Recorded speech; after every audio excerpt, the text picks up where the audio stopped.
Deus seja louvado. A Ele seja honra, glória, louvor e exaltação. Deus seja louvado.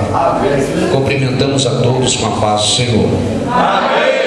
Cumprimentamos a todos com a paz do Senhor. Só quem está sentindo Deus de perto, levante a mão e diga glória a Deus. Olhe para a pessoa mais bonita, mais bela, mais elegante, que está cheio da presença de Deus. Diga para ele, diga para ela: tu és um presente de Deus na minha vida.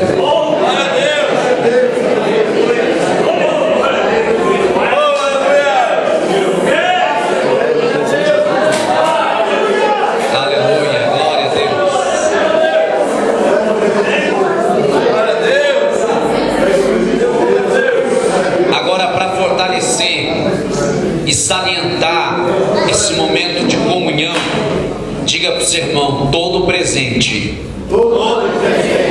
é surpresa quando se abre, não se imagina o que tem dentro.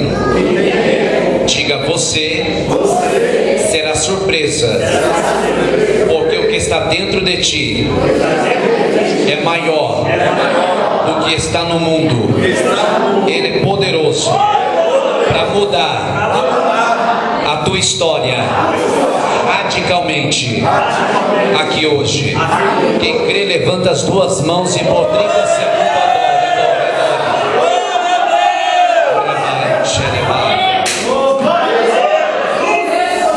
Deus é bom, Ele está aqui nesse lugar. Abra sua Bíblia, por gentileza. Primeiro livro do profeta Samuel, capítulo 9, versículo 1 a seguir. Quero ressaltar a minha gratidão, dar tributos de louvor a Deus pelo privilégio de poder estar aqui no Ministério Pentecostal da Bíblia, debaixo da autoridade pastoral e um pastoreio de excelência que o pastor Valdir tem executado aqui nesse ministério.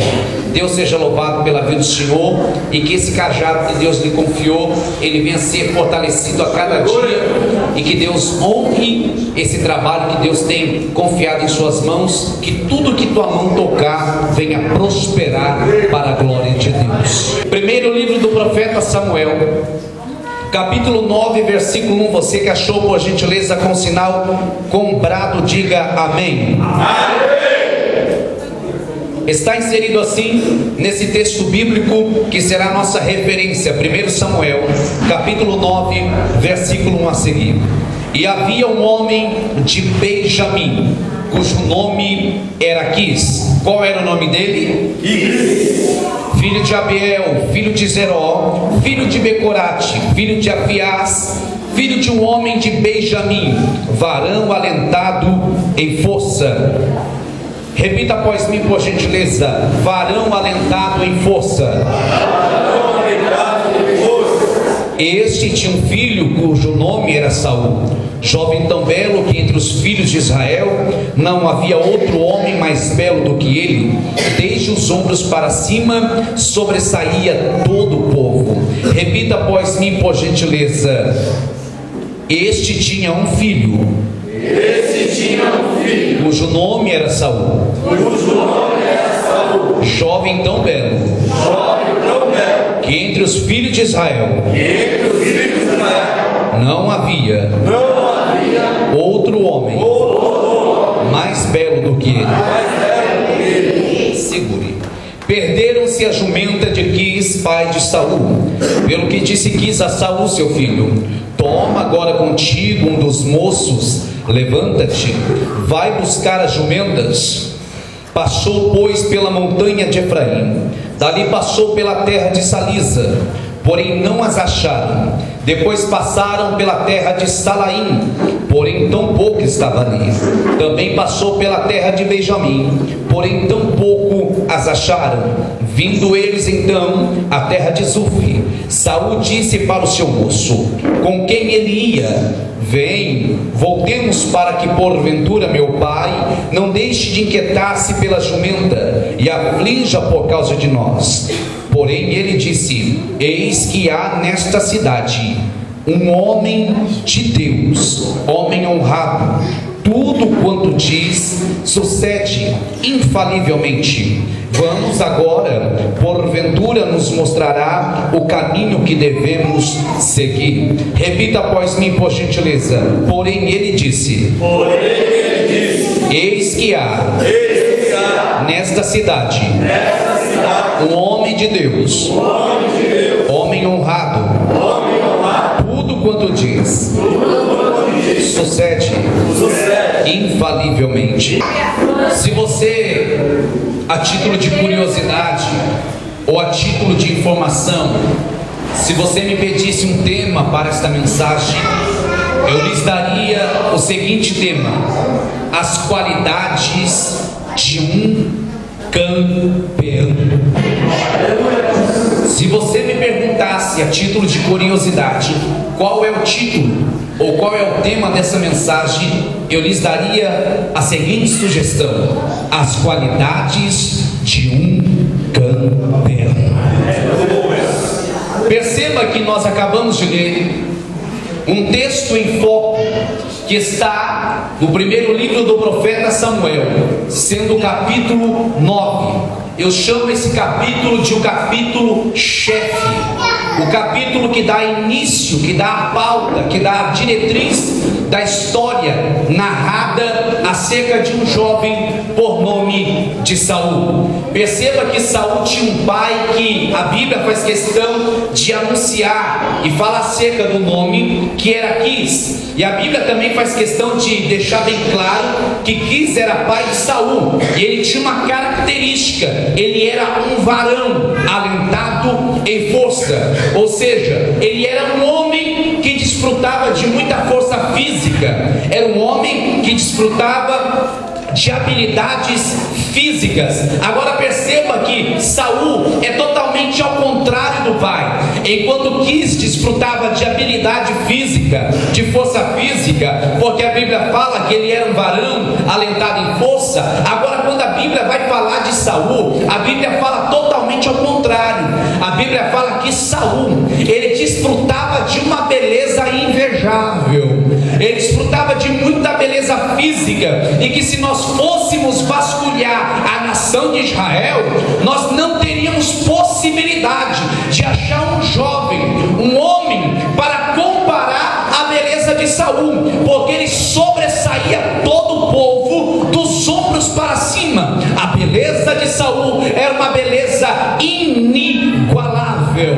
Agora, se você for ver dentro do nosso contexto que nós vivemos, o nosso contexto social, você vai perceber e analisar que sempre o filho, ele puxa os traços paternal do seu pai.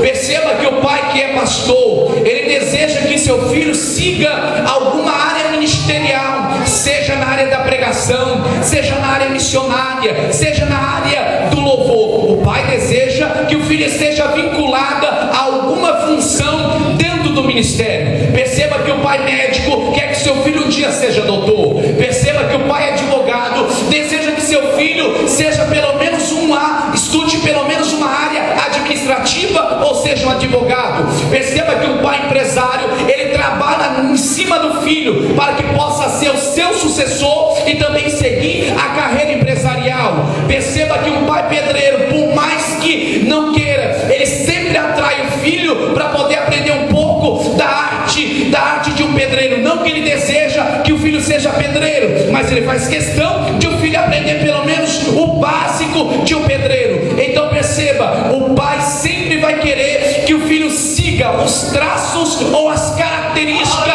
paternal do pai.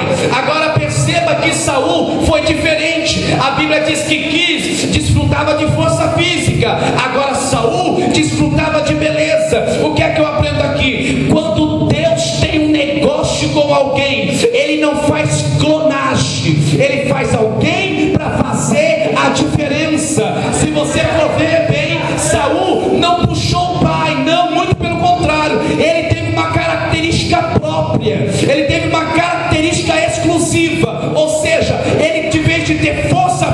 física, ele passou a ter beleza física, e a Bíblia diz que ele passou a fazer a diferença, porque todo mundo que olhava ele dentro de Israel não conseguia encontrar alguém para ser igual a ele, ou seja, a beleza dele era exclusiva, a beleza dele era o diferencial. O que é que eu aprendo aqui? Ei, meu querido, se Deus tiver um projeto na tua vida, se Deus tiver um negócio com você, se Deus tiver uma chamada na tua vida, se Deus tem algo para realizar na tua história, Ele não vai fazer de você um clone de alguém, não. Ele vai te levantar para você fazer a diferença.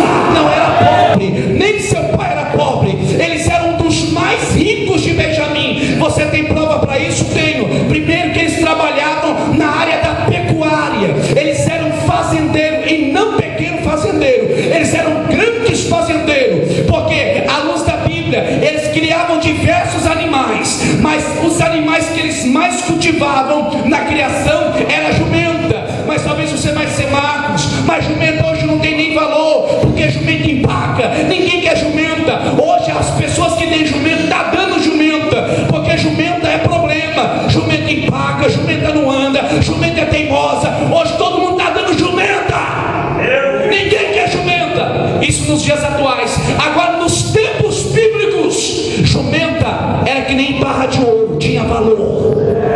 Porque a jumenta servia para três coisas. Primeiro, jumenta servia para o transporte de pessoas, ou seja, quando as pessoas queriam se utilizar de um transporte, eles usavam as jumentas. Segundo, jumenta também era usada para transporte de cargas pesadas, ou seja, era um meio de transportar cargas. Terceiro, jumenta era um animal que puxava o instrumento para poder arar a terra, para a terra depois ser adubada, depois plantar, semear na terra, depois fazer uma colheita abençoada. Agora perceba que uma família pobre, para poder sobreviver, na tribo de Benjamim, tinha que ter pelo menos uma jumenta para transportar a família, para transportar as cargas pesadas, as cargas volumosas, e para poder arar o seu pequeno pedacinho de terra. Agora a família de Saul, o pai de Saul e Saul, eles não tinham uma jumenta, eles tinham rebanhos de jumenta, eles tinham um número grande de jumentas. Tanto é que quando o pai de Saul foi falar com Saul, ele disse que extraviou um grupo de jumenta. Um grupo não é um número grande de jumentas que se extraviou, que se perdeu. Ou seja, eles eram dono de uma manada gigantesca de jumentas, ou seja, era uma família próspera, era uma família bem sucedida. O que é que eu aprendo aqui? Ei, meu irmão, se Deus trouxe a lume, a existência, a sua família, o seu casamento, a sua história, deixa eu ser profeta para você que hoje, você não nasceu para ter uma família medíocre, você não nasceu para ter um casamento falido, você não nasceu para ter filhos derrotados, você não nasceu para ter uma vida sem razão, sem objetivo, sem propósito. O que Deus tem para você é muito melhor do que você imaginar. Agora olha aqui para mim, esta família, se nós fôssemos aqui trazer para os dias atuais que nós vivemos, essa família é muito rica. Por quê? Eu acabei de dizer que eles tinham transporte de pessoas, que eram a jumenta. A jumenta transportava carga e a jumenta arava a terra. É a mesma coisa que dizer que eles tinham uma concessionária de muitos carros. É a mesma coisa que dizer que eles tinham uma transportadora, caminhões que transportavam carga. É a mesma coisa que eles dizer que eles tinham uma locadora de tratores para poder arar a terra de outras fazendas, porque a jumenta era usada para esses três ofícios: transportar pessoa, transportar carga e poder usar para arar a terra. É a mesma coisa que dizer que uma jumenta é um carro